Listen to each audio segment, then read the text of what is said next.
What's up, guys? Craig Mack here, Liberty Bell Beekeepers. So today I'm doing something a little bit different than usual, talking about mice. I have mice. I got a problem with mice in my shop. They're all over the place this year. Much colder winter this year, and I don't know what the deal is and why there's so many more here this year, but I got them all over the place and they're driving me crazy. So I'm building a mousetrap today. Now, there's a billion different ways to catch mice, buckets and traps, glue traps, good old-fashioned traps. I'm going with something real old-fashioned with my build. This is a design that dates back into the 1500s from France. It's basically a spring snare trap.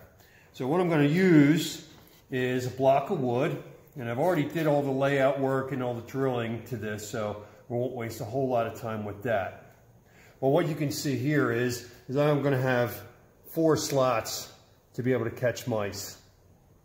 How this works is you take a piece of 3/16 steel, which I already did some of the pre-bend for. This will bend down and lay flat here. It'll bend out of the back, lay down flat here, and your noose gets tied to that. Let me show you how this works. Reposition the camera here.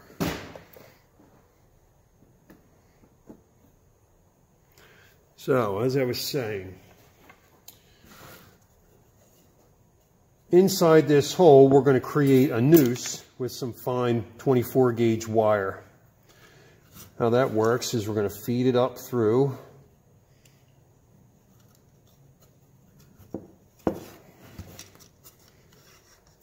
Make a loop. So there you can see I'm going to have a loop inside of that chamber. And then what happens with our steel is on the back side, I've drilled 11/64 holes. I want it to be a little bit tight for when I put my steel in. I'm also going to use a bit of super glue to just hold that position until I finish the bend. So I've created my noose with my wire, and I got a bit of extra wire here, and I will shorten this up and clip it off when I get into attaching this to the spring. So on the back side, I drew some 11/64 holes, and what I'm going to do is use a little bit of super glue. I'm going to put a generous amount right at the top of the hole. I did just heat this glue up a little bit in front of a space heater to get it to move. Then I'm going to take my 3/16 rod and I'm going to insert that into the hole and let that get nice and set up. Now I drew that, this is a 3/16 rod, and I drilled that hole to 11/64 so that it's a little bit snug when I put it in there. The combination of that and the glue, I feel, should be more than enough to hold this in place for what I need it to be in place for. The tension, once the tension goes on to this, it will, I got a knot right there, it's a little bit stiff. The tension, once the tension's on here, that will hold this spring in place as well. This is really just to help keep it from spinning, mostly. I noticed I did build a couple of these already, and I did notice that unless that hole's nice and snug and you got a nice glue base in there, it will spin a little bit, but again, the tension of the spring itself does a nice job of holding that in place while the trap is in use. Now, there's 1,000 ways to build mouse traps, and I figured why not go with a classic style, one that's been used steadily for hundreds of years and continues to be made and continues to work. So now you see I have my springs in place. And this is the top of my board. So we're going to give that a minute to set up, and then I'm going to start to bend. Show you how that works.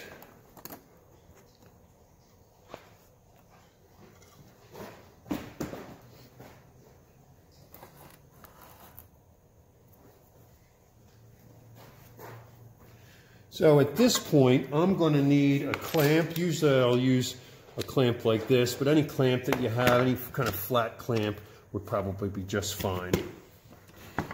And I'm going to take my steel and I'm going to grab it by the end. I don't want to fold it here. I want this to create a curve. So I want to bend from the furthest point away and kind of press down on it a little bit at the same time. So that way it doesn't crease and creates a nice arc.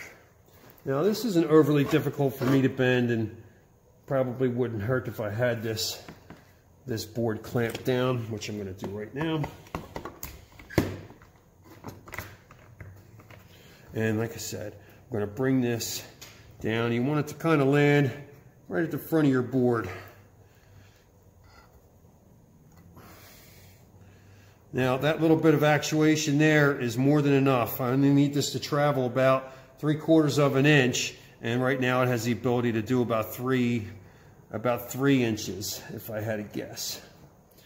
So that's how my bend goes for my springs. I'm going to take the second one here, do the same thing.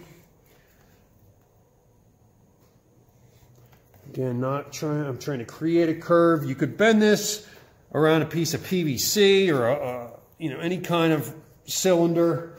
I'm just freehanding it because I don't find that it's necessary to do the PVC. It worked just fine for me to do it this way by hand. That's more than enough spring actuation to get the desired results. Again, bending this down, trying not to put any kind of crease. Getting it close to the front of the board. Keeping it nice and straight.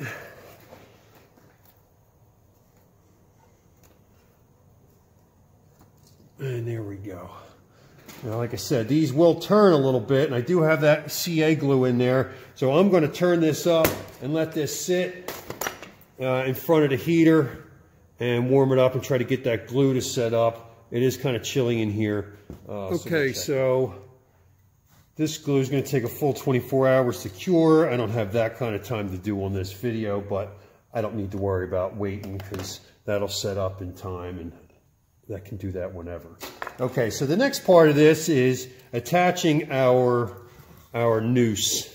Now, like I said, we created a loop with the wire on the inside. We have our spring set. Now we'll need to be able to compress this spring and hold it in place while we tie this loop around the spring itself. So again, I'm going to use my clamp. I'm going to press this down.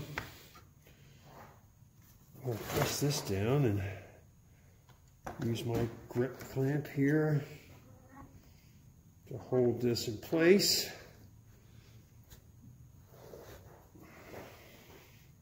Now it's wanting to turn on me a little bit because of the nature of the clamp. That's not a huge concern of mine at this point. One thing I did notice after doing this and tying these nooses is I have this piece of wood that I've turned and it's just, the wood's punky, so it's no good, but it works perfectly to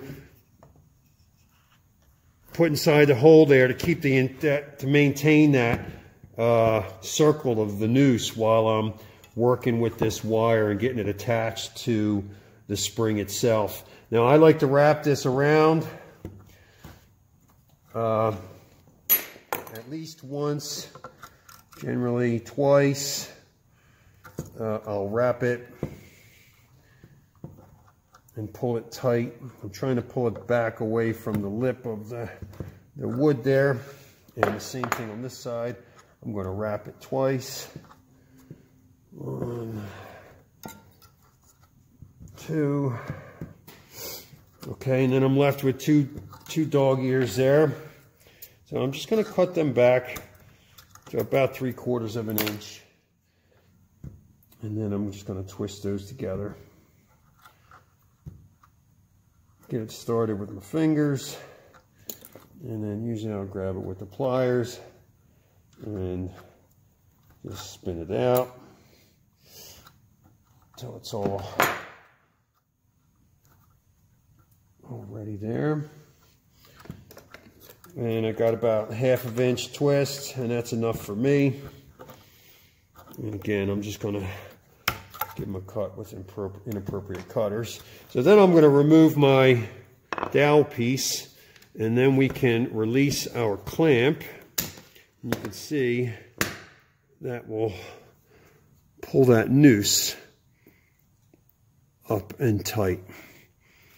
Now, how this is actuated, once this is set, we're going to do the same thing. We're going to, I can use the dowel without having to use the clamps on this phase, I think.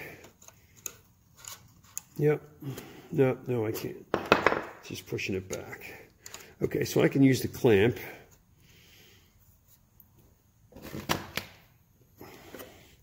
To hold that in place again.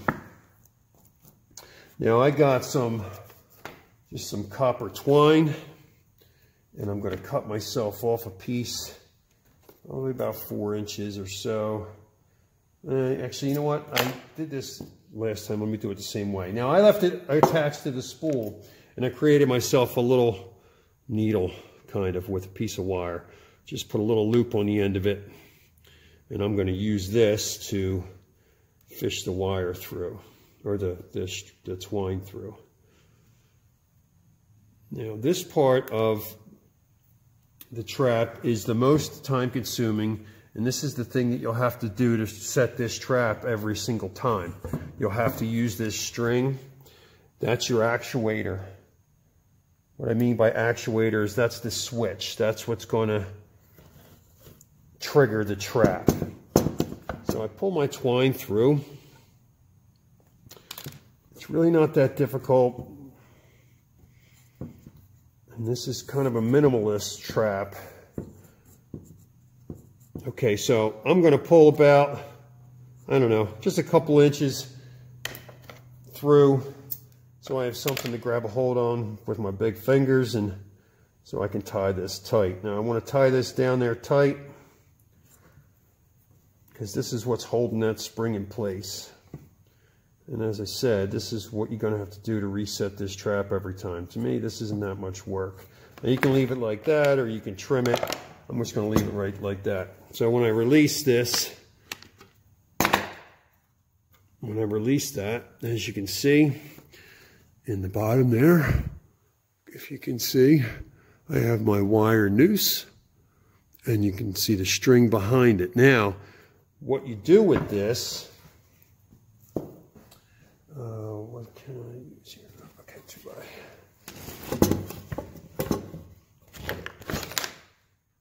So what we'll do with this here, so I'm going to show you how this trap works. So you can see the string in the back. Now you can add bait to the back and the bottom of the hole, whatever kind of bait that you want. I'm using bacon grease and bacon fat. So I'm just taking a paintbrush and I'm brushing a big dollop on the bottom of this, and I'm also going to hit the strings, because the intention is the mouse jams his head in here and he can't get past the string. The string's tight because it's holding the pressure of the spring. So it's tight. It's not going anywhere. So they got to put their head through there, and they can't get through the string, but I'm going to bait the string as well. And then when they go and they chew on the string, and I'm going to use these scissors as mouse teeth, you can see that when they chew through the string, there goes the trap. The trap's been triggered. Spring pulls up, pulls the mouse up to the bottom of the wood and chokes it out. This will hold 4 mice. Now I've watched plenty of videos. A mouse get caught, these things get filled up. The mice don't care about the other dead mice. All they care about is getting to that bait. Now, as I said, the part of this that you have to deal with all the time was this string. So what most guys do is they make themselves up that little needle to make the fishing of that string a lot easier. And by a needle, it's just a piece of wire with a little loop on the end of it that I can use to fish and sew that string through. So I'm going to go ahead and set the strings and bait this up and get it sitting out there. But that's how this trap works. And as you can see, it's a great design, and it's been working for hundreds of years for a great reason. It works. It works really well. A little inconvenience with the string, but if you got a mouse problem, that's a way bigger inconvenience than that little bit of string is, and a little bit of string tying.